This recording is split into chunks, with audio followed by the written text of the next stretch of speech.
Bismillahirrahmanirrahim. Assalamualaikum warahmatullahi wabarakatuh. Jadi untuk materi kali ini kita akan belajar lewat video yang Ibu rekam ya tentang materi ukuran penyebaran data seperti itu. Jadi teman-teman bisa lihat materinya lewat penjelasan Ibu di sini. Gitu. Jadi minggu lalu kita sudah bahas ukuran penyebaran data itu secara singkat ya gitu, dan ada beberapa yang sudah Ibu kasih contoh. Nah, ini adalah lebih jelasnya lagi, dan ada juga tambahan dari komponen ukuran penyebaran data yang sebetulnya itu ada 3. Di sini kita tambahkan 1 komponen lagi seperti itu. Langsung saja.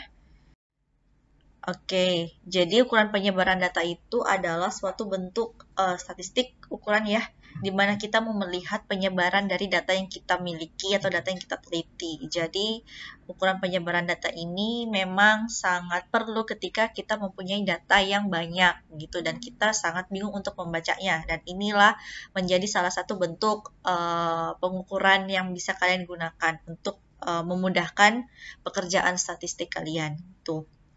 Nah, jenis ukuran penyebaran data ini ada 3+1 gitu. Yang pertama itu range, yang kedua itu simpangan kuartil, yang ketiga simpangan rata-rata, dan yang terakhir adalah simpangan deviasi atau variance. Itu yang menjadi tambahan di materi ini gitu. 3 ini sudah kalian dapatkan ya.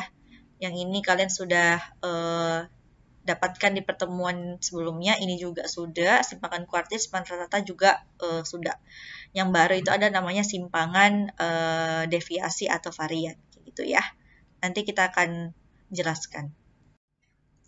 Nah, ini ada jangkauan ya, range. Jadi range ini adalah selisih antara nilai minimum dan maksimum gitu. Jadi rumusnya juga seperti itu. Jadi rumusnya itu adalah nilai maksimum ya dikurangi dengan nilai minimum. Jadi misalnya ada 5 data gitu. Terus ada di sini 100 ya, angka tertinggi misalnya. Terus ada angka terendah misalnya 60 gitu ya. Nah, ini tinggal kalian kurang ya.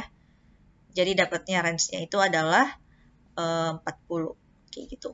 Ini 40. Maaf ya, tulisannya Ibu jelek gitu ya. Oke, selanjutnya kita masuk ke simpangan kuartil. Jadi simpangan kuartil itu kita menghitung bagaimana caranya kita bisa melihat letak-letak dari antara kuartil pertama dengan kuartil ketiga. Gitu. Kita menghapus nilai kuartil kedua. Makanya rumusnya itu adalah Q3 dikurang Q1 dibagi 2 gitu. Jadi Q2-nya ini ya, Q2-nya ini akan dihapus di tengah-tengah, sehingga rumusnya itu yang kita gunakan hanyalah Q3 dikurangi Q1 dibagi 2. Seperti itu ya. Itu untuk rumus simpangan kuartilnya. Oke, ini contohnya. Contohnya mungkin kalian sudah dapatkan di pertemuan minggu lalu ya. Ini ada kurang lebih 1, 2, 3, 4, 5, 6, 7, 8, 9, 10, 11. Ada 11 data ya di sini ya. Nah, untuk menentukan kuartil ini ya, kita harus bisa mengurutkan ya dari yang terkecil hingga yang terbesar. Ya, ini Ibu sudah urutkan dari 20, 25, 30 hingga yang terbesar adalah 50. Nah, caranya untuk menentukan nilai Q2 itu adalah sama seperti kita menentukan median atau nilai tengah. Jadi kalau misalnya datanya ganjil, itu kita cari saja nilai tengahnya. Tengah-tengah dari keseluruhan datanya ya. Ini nggak terlalu sama ya. Jadi Q2-nya itu kita susun itu dapat 35 karena dia letaknya paling tengah ya. Nah, caranya setelah kita dapat Q2 ini kita eliminasi ya. Terus kita cari, kita kelompokkan. Nah, setelah Q2 ya itu ada 5 rentetan data. Nah, ini 5 rentetan data ini kita susun ya. Terus kita cari nilai tengahnya karena kebetulan nilainya adalah ganjil. Jadi gampang. Jadi kita dapatkan nilai ganjilnya itu adalah 45 di sini. Jadi Q3-nya adalah 45. Kayak gitu. Begitu pula dengan Q1 gitu ya. Sebelum Q2 kita kelompokkan dulu Q1-nya gitu. Q1-nya ini ya ada 5 data. Jadi yang di tengah itu adalah berfungsi ditentukan sebagai kuartil pertama. Seperti itu kalau nilainya ganjil. Kalau misalnya nilainya dia genap ya, bisa seperti ini. Ibu kasih contoh ya. Ini mengingatkan aja ya. Yang minggu lalu Ibu sudah jelaskan kalau dia genap seperti apa. Misalnya kalau dia genap di sini Q2-nya, misalnya sini ada 35. 35-nya 2 di tengah. Gitu ya. Berarti gampang, kalian tinggal jumlahkan 35 tambah 35 ya, terus dibagi 2. Jadi dapatnya tetap Q2-nya itu adalah 35. Kayak gitu. Jadi Q2-nya ini tetap 35. Gitu. Sama juga kalau kalian menentukan Q3 dan kebetulan di sini datanya genap. Misalnya ada 6 data, ini kalian cari nilai tengahnya, kebetulan ada 2 data ya, kalian jumlahkan terus dibagi 2. Gitu. Itu sama dengan Q1 seperti itu. Kalau sudah didapatkan ya, kalau sudah didapatkan baru deh kita pakai rumus, masukkan di rumus tadi Q3 kurang Q1 dibagi 2. Kayak gitu ya. Itu untuk rumus dari simpangan kuartil dan juga contohnya. Selanjutnya adalah simpangan rata-rata. Jadi ini penyimpangan nilai-nilai individu ya dari nilai rata-ratanya. Gitu. Rumusnya ini pakai delta XI dikurang rata-rata dibagi N. Jangan lupa tanda kurung lurusnya ya. Ini fungsinya untuk menetralkan minus. Jadi ketika kalian mencari komponen ini, ada kalanya itu hasilnya itu ada minus. Makanya butuh tanda kurung yang lurus gitu. Kalau tanda kurung yang lurus itu fungsinya untuk menetralkan minus. Beda kalau kita pakai tanda kurung yang cembung seperti ini tidak menetralkan minus. Jadi kalau misalnya kalian tulis misalnya minus 5 ya, minus 5 di sini ya, yang dicembung ini tetap minus 5. Tetapi kalau kalian tulis minus 5 di yang tanda kurung lurus ini, dia akan berubah menjadi positif. Seperti itu ya. Itu untuk penjelasan dari tanda kurung ini. Oke, selanjutnya ini adalah contoh ya. Ini kita pasti masih pakai data, bukan data kelompok ya. Ini data biasa ya. Data tunggal. Ini ada 5 kelompok data, ada 5 data ya. Ini kita cari dulu nilai minusnya ya. Ini minusnya minnya maksud Ibu. Ini ada 5 data ya. Kalian jumlahkan semua 80, 90, 70, 60, 50 dibagi total datanya. Jadi total datanya ini ada 5 ya. Jadi sama dengan 70 nih. 70 gitu ya.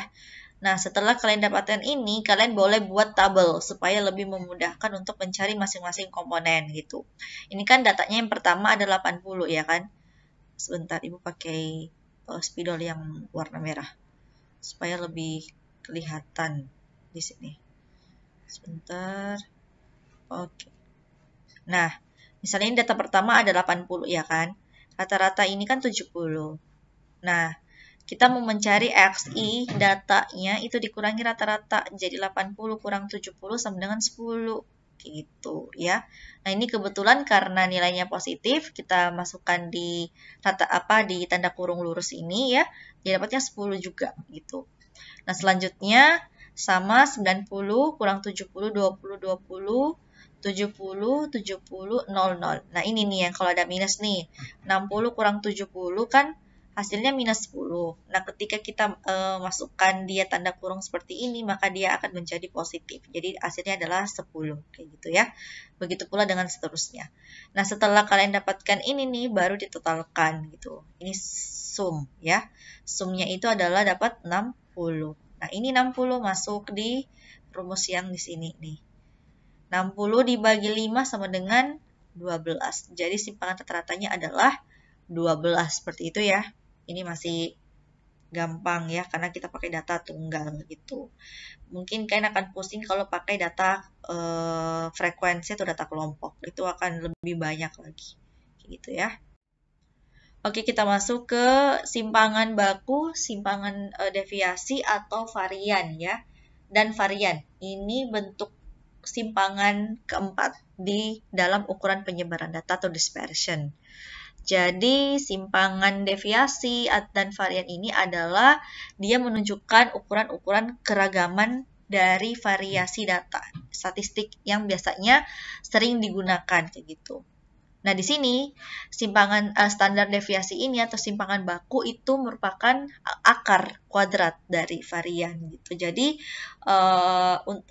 pertama kalinya itu kalian harus menentukan dulu rumus varian itu apa ya. Kalian cari dulu variannya apa, baru kita bisa menentukan standar deviasi. Karena standar deviasi ini ya, adalah akar kuadrat dari varian. Seperti itu ya. Nah, ini kalian bisa lihat ya, rumusnya ini S pangkat 2 sama dengan N ya. N dikali XI pangkat 2 dikurangi dalam kurung delta X1 atau XI pangkat 2 dibagi N dalam kurung N kurang 1. Jadi S pangkat 2 itu varian, S itu standar deviasi atau simpangan baku. X ini nilai datanya ya, nilai X keberapa, nilai data keberapa. Ini ada rata-rata juga. Kalau ada rata-rata, N ini adalah ukuran sampel. Kayak gitu. Kalau rumus standar deviasi ya, ini karena cuman akar dari varian, jadi hasil kalau kalian sudah dapatkan varian di sini, kalian tinggal akarkan. Dapat deh rumus standar deviasinya berapa, kayak gitu ya. Itu untuk rumus varian dan standar deviasi. Langsung aja masuk contoh supaya lebih paham ya. Jadi ini ada nilai tinggi badan maksud ibu dari beberapa orang siswa. Ini ada kurang lebih ada 10 ya, ada 10. Nah, di sini kita tentukan N-nya adalah 10 ya, dan N kurang 1-nya adalah 9. Setelah itu baru kita masuk ke rumus variannya. Nah, ini komponennya ya. Ini kan untuk I-nya ini data yang pertama ya, data pertama ibu tulis data pertama sampai 10. Nah, ini datanya tidak perlu diurut, kalian masukkan saja ya. Karena kebetulan tadi data yang pertama 172 ya, kita pangkatkan 2 gitu. 172 kali 172 dapat 29.584. Kita hitung semuanya, gitu pangkat 2-nya. Terus setelah itu baru kita hitung secara keseluruhan untuk nilai XI. Nilai XI ini keseluruhannya adalah 1701. XI pangkat 2 ini keseluruhannya adalah 289613. Seperti itu ya. Itu untuk komponen rumus varian. Kalau sudah menentukan ini, baru kita masukkan ke rumusnya nih. Jadi tadi N-nya ada 10 ya. N-nya 10, terus XI pangkat 2-nya tadi, totalnya itu adalah 289613 dikurang X1 atau XI pangkat 2 itu totalnya adalah 1701 dalam kurung, terus kita pangkatkan 2 lagi di sini. Gitu ya. Nah, jadi ini 10 dulu dikali 289613 dikurangi 1701 pangkat 2 dibagi 10 dalam kurung 10 kurang 1 dapatnya 2729 dibagi 90 sama dengan 30,32. Itu untuk nilai varian gitu ya.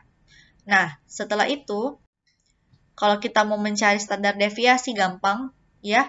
Kita tinggal akarkan kuadrat tadi nilai varian gitu. Jadi pangkat 2-nya varian tadi kita pindahkan ke sini gitu, makanya akar. Makanya di sini dia akar. Jadi akar 30,32 itu sama dengan 5,51 gitu. Jadi kalau kalian mau mencari standar deviasi, kita hitung dulu variannya, baru kita buat standar deviasi atau simpangan bakunya dengan mengkuadratkan nilai variannya gitu. Jadi rumus yang tadi itu S pangkat 2 itu pangkat 2-nya itu dialihkan ke nilai varian. Jadi di sini akar dia. Akar kayak gitu ya. Oke, untuk materi ukuran penyebaran data sampai di sini. Nanti jika ada pertanyaan bisa langsung di komen ya untuk selanjutnya. Demikian, Assalamualaikum warahmatullahi wabarakatuh.